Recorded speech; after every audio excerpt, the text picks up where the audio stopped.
498 वगैरह के और इन सब के मुकदमे हैं, उसके लिए कोई लीगल राय हम लोगों से उसके घर वालों ने नहीं लिया था। जून के बाद से उससे हमारी कोई मुलाकात या बातचीत नहीं होती रही। निश्चित रूप से वह बहुत दुखी इस बात को लेके था कि उसकी पत्नी उसके बच्चे से बिल्कुल बात नहीं करने देना चाहती थी। वह बहुत ही सौम्य लड़का था, वो बड़ा ही व्यवहारिक लड़का था। कोर्ट में जब भी तमाम तारीखें पड़ी, 22 तारीखें पड़ी, ही वॉज वेरी रेगुलर और बड़ा विश्वास था जुडिशरी में उसको। और उसकी पत्नी का व्यवहार बहुत ही उसके प्रति खराब था।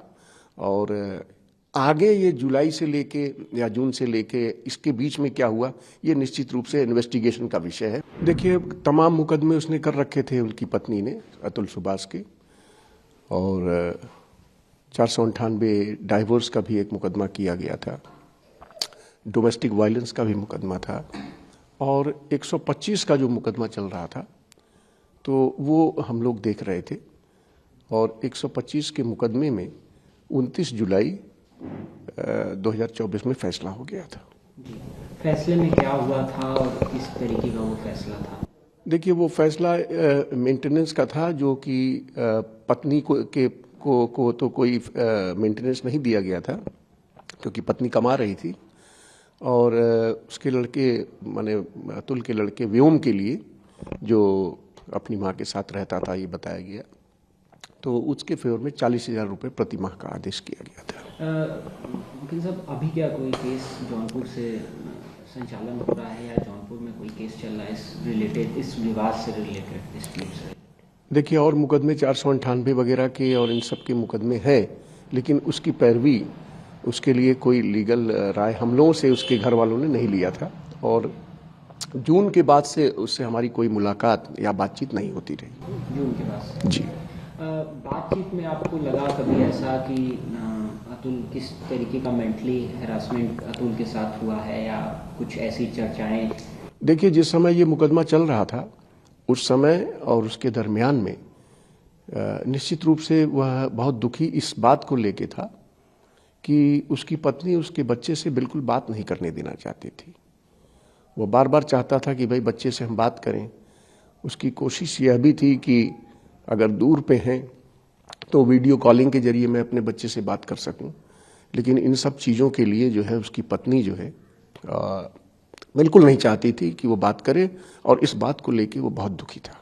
वकील साहब, बात की जाए अगर जो जिस तरीके का FIR सामने पे लॉज है, चाहे बेंगलुरु में भी लॉज है, उसमें क्या सजा है और किस तरीके की सजा हो सकती है और क्या साबित होना है? देखिए, मेरे पास तो अभी FIR नहीं आया है। मैंने 306 का मुकदमा किया है, that is abetment to suicide. तो निश्चित रूप से अगर उसने लिखा है तो ये विवेचना का विषय है। और ये हम लोगों की जो जानकारी में उस समय था, क्योंकि काफ़ी दिन हो गया, जून से लेके अभी मेरे ख्याल से 3 दिन पहले उसने सुसाइड किया है। इसके बीच में हम लोगों से कोई बातचीत या कोई ऐसा उसके टेलीफोनिक बात नहीं हुई है। लेकिन ये है कि वह अपने बच्चे जो जिस समय आता रहा, तो बच्चे से न मिलने के कारण उसके पत्नी के व्यवहार से, उसके घर वालों के व्यवहार से बहुत दुखी था। वकील साहब, अब बड़ा सवाल ये है कि जब परिवार जिनके ऊपर मामला FIR लॉज है, उनकी माँ और उनके भाई, मतलब साले उनके अतुल के, और साथ में और भी लोग जो भी फरार हैं, जी जी, घर पे ताला लटका है, तो अब क्या आप लोगों की तरफ से स्टेप होगा या अब क्या सजा बदलेगा या सजा अब किस तरीके का हो सकता है, अब किस तरीके की धाराएं बढ़ सकती हैं उसमें? देखिए, ये तो सही बात है, ये इन्वेस्टिगेशन का विषय है और इस पे निश्चित रूप से इन्वेस्टिगेट करना चाहिए पुलिस को कि क्या सरकमस्टांस में हुआ। लेकिन वह बच्चे को लेके दुखी था और निश्चित रूप से इसके बीच में जो प्रताड़ना उसको दी गई होगी वह भी निश्चित रूप से इन्वेस्टिगेशन का विषय है। और इस समय प्रीमैच्योर रूप से कोई चीज़ मेरे द्वारा कहना जो है वो बिल्कुल ठीक नहीं है। लेकिन निश्चित रूप से वह दुखी था, अपने बच्चे को न मिलने के नारे बहुत दुखी था। मतलब जैसे अतुल के ऊपर तमाम आरोप उनके ऊपर भी लगाए जा रहे हैं कि अतुल साइको है, तो आप क्या बताना चाहेंगे? नहीं, ये बिल्कुल गलत है। वह बहुत ही सौम्य लड़का था, वो बड़ा ही व्यवहारिक लड़का था। He was very cooperative. तो कोर्ट में जब भी तमाम तारीखें पड़ी, 22 तारीखें पड़ी, ही वॉज वेरी रेगुलर और बड़ा विश्वास था जुडिशरी में उसको। अब बच्चे को न मिलने देना तो यह निश्चित रूप से हम लोग देखते थे, इस नाते वो बहुत दुखी था और उसकी पत्नी का व्यवहार बहुत ही उसके प्रति खराब था। और आगे ये जुलाई से लेके या जून से लेके इसके बीच में क्या हुआ, ये निश्चित रूप से इन्वेस्टिगेशन का विषय है और ये बिल्कुल इस तह पे जानना चाहिए कि किस ढंग से जो है उसको फिर ब्लैकमेलिंग वगैरह तो नहीं किया गया, ये देखना होगा।